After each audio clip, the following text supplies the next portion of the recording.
বাংলাদেশের সমাজ ব্যবস্থায় সবচেয়ে বেশি কষ্ট করে আমাদের মায়েরা, আমাদের বোনেরা, যারা আপনারা এখানে উপস্থিত রয়েছেন।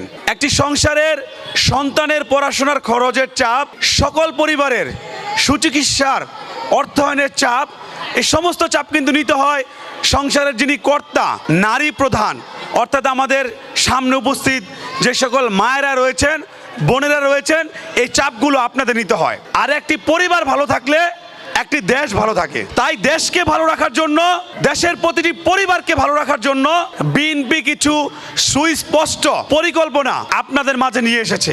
ফ্যামিলি কার্ডের কথা বলেছে। স্বাবলম্বী পরিবার গড়ে তোলার প্রতিশ্রুতি হচ্ছে এই ফ্যামিলি কার্ড। আপনারা মা বোনরা ভোট দিলে বিএনপি যদি রাষ্ট্রীয় ক্ষমতায় আসতে পারে, সরকার গঠন করতে পারে, তাহলে 4 কোটি মা বোনদের মাঝখানে ফ্যামিলি কার্ড দেওয়া হবে। এই ফ্যামিলি কার্ডের মাধ্যমে একজন মাকে, একজন বোনকে স্বাবলম্বী করা হবে। এই ফ্যামিলি কার্ডের মাধ্যমে প্রতি মাসে 2 থেকে 2,500 টাকা দ্রব্য অথবা পণ্য সামগ্রী দেওয়া হবে এবং 2 থেকে 2,500 টাকা অথবা নগদ দেওয়া হবে। প্রথমে 50 লাখ ফ্যামিলি কার্ড দেওয়া হবে।